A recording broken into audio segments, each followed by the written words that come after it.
Merci, Monsieur le Président. Merci, Didier. Et je vais tout de suite demander au professeur Michel Clanet de me rejoindre. Il préside le comité de suivi du plan national des maladies neurodégénératives. C'est un plan d'ailleurs qui s'achève cette année. Bonjour, professeur. Bonjour, Monsieur Rougier. Alors justement, quelles sont les perspectives qui s'ouvrent pour les malades de Parkinson? Est-ce qu'on est sûr que ça restera une préoccupation des pouvoirs publics alors que ce plan s'achève? Alors effectivement, le plan est en train de s'achever à l'heure actuelle. Et par conséquent, l'objectif que nous poursuivons, c'est qu'il y ait toujours un regard sur les maladies neuroévolutives au-delà de ce plan. Comme vous le savez, il y a quelques jours, M. Dominique Libaud a présenté un plan sur la perte d'autonomie et le vieillissement.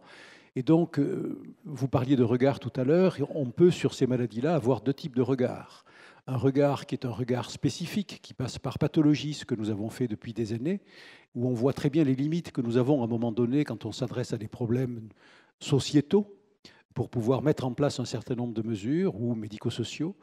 Et puis d'autre part, le regard tel qu'il est vu actuellement par la mission Libaud, qui est un regard très sociétal, très large, et dans lequel on risque d'oublier le problème de la spécificité de ces maladies, puisque quand même la perte d'autonomie des personnes âgées, c'est en grande partie aussi à cause des maladies neuroévolutives.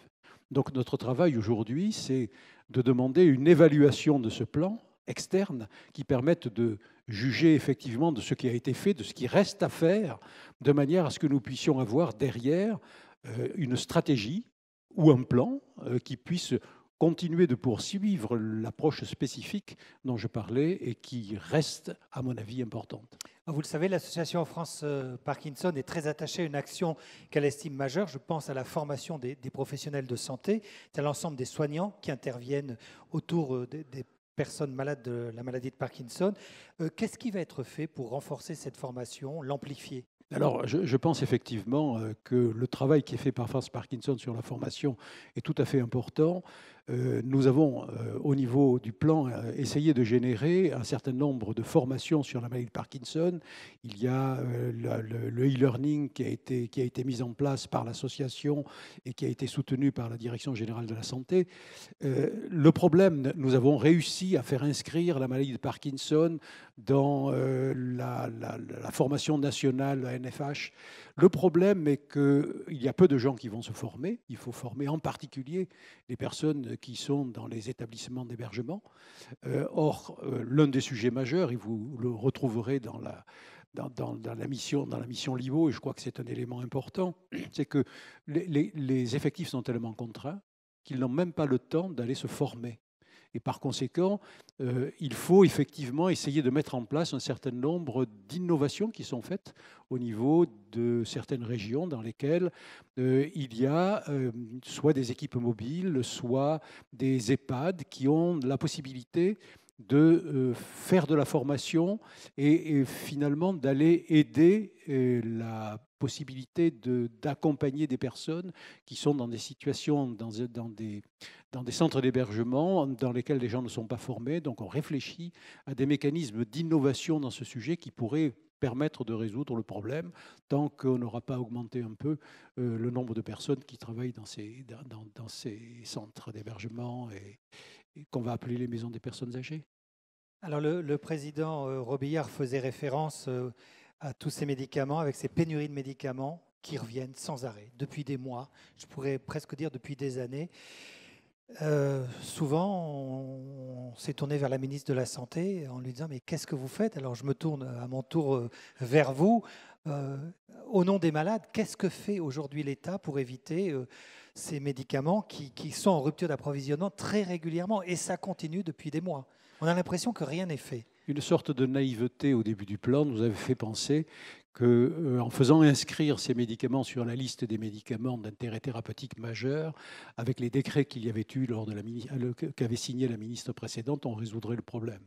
Or, évidemment, le problème n'est pas résolu parce que le problème n'est pas uniquement le problème des traitements de la maladie de Parkinson, ça vous le savez, c'est le problème des ruptures de médicaments, d'approvisionnement de médicaments qui est un problème d'ordre plus général sur les antibiotiques, sur les anticancéreux, même sur les statines, si j'ai bien entendu récemment ce sujet. Donc, c'est un sujet qui est global, dans lequel les facteurs sont multiples. Je crois qu'il y a eu la commission d'Audigny du Sénat qui a proposé un certain nombre d'actions.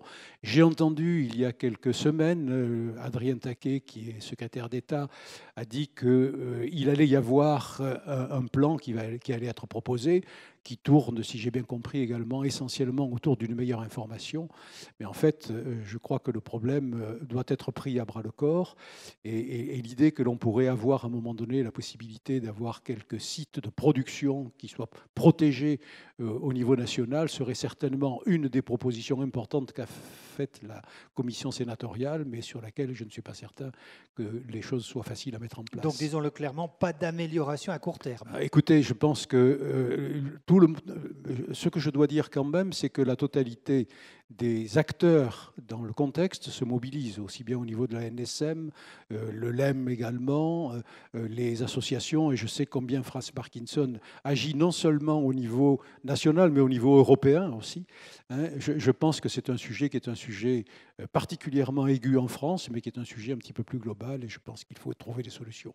Mais on ne les a pas aujourd'hui, je suis d'accord. Autre sujet, des travaux concernant la neurostimulation ont été lancés en 2017, puis ils ont été arrêtés. Où en est-on aujourd'hui? Alors on avait arrêté parce que nous avions quelques difficultés au niveau juridique sur les propositions qui avaient été faites.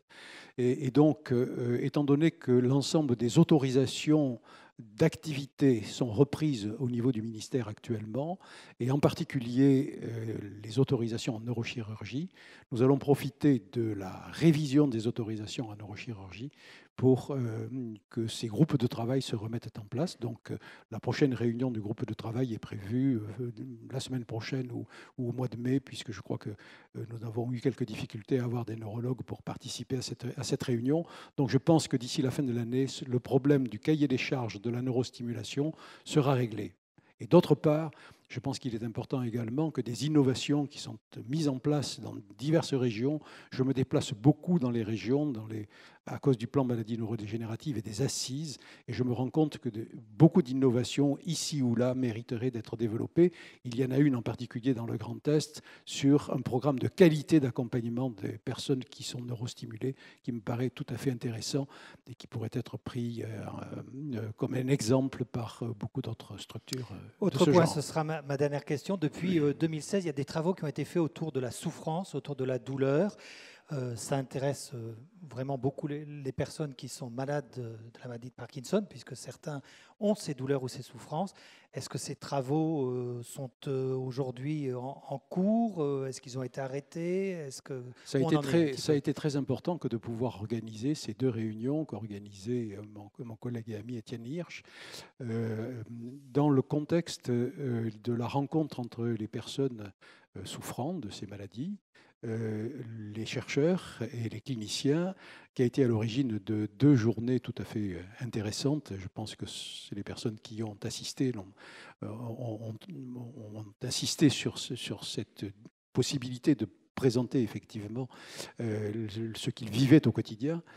Donc ça a été d'une part à l'origine de projets de recherche qui ont été soutenus à la fois par le ministère et par la société savante sur la douleur.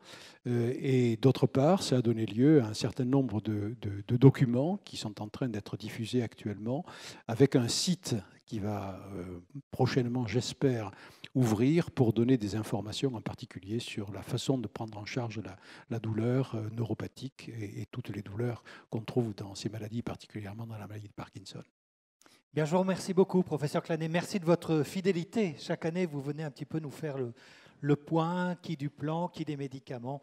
Toujours point intéressant. Merci. Je ne sais pas si je serai là l'année prochaine, moi, mais j'espère qu'il y aura quelqu'un qui pourra venir parler d'un plan et de la maladie de Parkinson. Eh ben, je pense que vous n'êtes pas le seul à espérer ça. Merci beaucoup.